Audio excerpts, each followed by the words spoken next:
Alright guys, so today we're going to take a look at this guy right here. This is the SH Figuarts Frieza 4th form from their Dragon Ball line. And looks pretty good, pretty standard packaging for SH Figuarts. You know, nothing unusual. You got the pictures on the back. We've got the UPC there. Looks pretty good, looks great in package. So let's go ahead and crack this guy open and well, let's see what he looks like. Alright, so here we have Frieza 4th form out. He is a considerably smaller figure than the rest of the line, as he should be. I get that. One thing I will note right off the bat, you'll notice I've got him kind of bent just a little bit at the knees, and if you notice, he's kind of balanced back on his tail.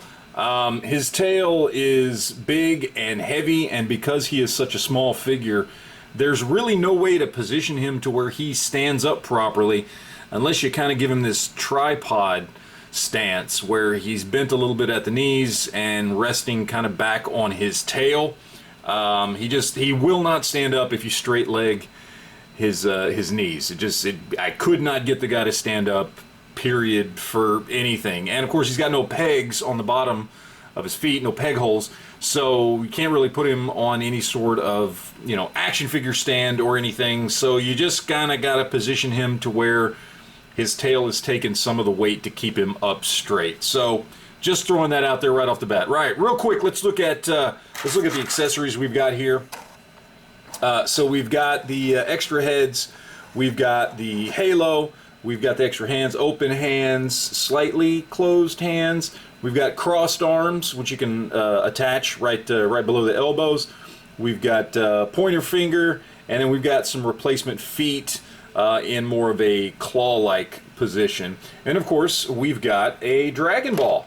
So we've got all those set up. Those are the accessories, and again, that's a good amount of accessories, even for an SH Figuarts figure. So as far as him, basic standard articulation for what you would expect from SH Figuarts. You know, we've got double jointed elbows, double jointed knees. The feet are on that same ball hinge swivel, and you know, that works. Got a little bit of a tilt there. The head doesn't look up too much, looks down really well. Obviously we've got rotation there. Shoulders work well, exactly as you would want them to. We've got bicep swivels. Just the little peg in with the ball joint for the hands there works well. As far as his waist goes, or his hips go, he can spread out pretty far. And then of course, as far as the abs go, he actually bends over quite a bit and bends back quite a bit. So all in all, good articulation, especially for a figure this small. I think it works well, and I think he works good. He looks cool, I gotta say. I mean, as small of a figure as he is, and as simple of a figure as he is, I mean, there's not a lot to Frieza's design. They did a good job. Again, this whole line is just based off of a cartoon, so you know, there's only so much they're going to do. They're not going to put a whole lot of detail on this, so there's no detailing on the skin or anything like that. I mean, you've got the good paint apps and stuff like that, the toenails, this piece right here, the shoulders, the head, the face looks good, all that kind of stuff. He's got his fisted hands, which again, I'll probably just leave those on there. I do like the shading that they did, where you've got this slight blue in there, in the shading around the muscles and the muscle tone.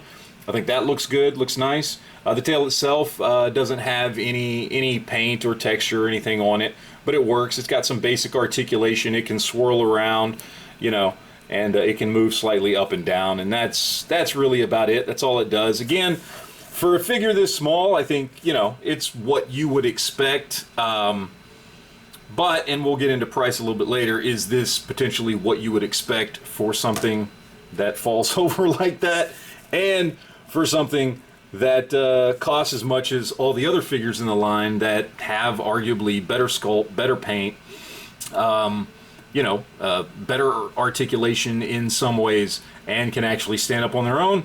We'll discuss that at the end. But in the meantime, let's go ahead and compare him to some other figures and see how he stands up to those. Alright, so here we have him with the other Dragon Ball figures I have in my collection. It's a fairly small collection, but it's growing. And I think he works really great here. I mean, Frieza is supposed to be a considerably smaller character than the rest of them.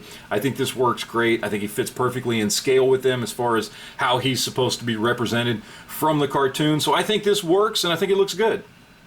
Alright, so we're going to throw him up against a couple of Figma figures. This is the Avengers Age of Ultron Thor from Figma, and this is also the Figma Avengers, original Avengers movie version of Captain America. And again, because he's supposed to be a small guy, I think this works. I think the scale works well, but ultimately whether or not you want to put this on display with these guys, that's up to you. Alright, so to throw him up against some Marvel legends, we've got Stan the Man Lee and we've got Miles Morales Spider-Man. And again, because he's supposed to be so small, even though these aren't technically quite the right scale, I still think it works really well. Alright, and just for shiggles, we're going to throw him up against a couple of 7-inch scale figures. On the left, we've got Flash from McFarlane Toys, DC Multiverse, and then on the right, we got ZD Toys, War Machine Iron Man. And yeah, he's just way too small for a 7-inch scale pair up. It's just not going to work. Alright, so now let's talk about price here, and $34.99 is the retail on this guy, and you can find him for that. I have seen him go for more money, but certainly don't pay any more than retail for this thing. Honestly, because while I like Frieza, I like having him in the collection, you know, I'm a fan of Dragon Ball Z, I like SH Figuarts. It is the weakest figure in the current lineup that SH Figuarts is putting out. I mean, it's a decent figure. I mean, it's got good articulation if he would stand up properly, but very, very little sculpt and very little paint work, and a very small figure that, again, doesn't really want to stand up on its own with no peg holes to help it stand up. Is it worth the 35 bucks to you? I don't know.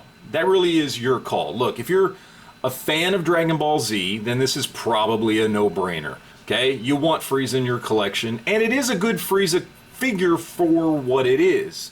If you're just a fan of SH Figuarts, this is nowhere near some of the better work that SH Figuarts has done. It's just not. And so if that's all it is for you, if you're just a fan or a collector of SH Figuarts, this might be one that you want to pass on. But for me, it was definitely one that I wanted to add to my collection.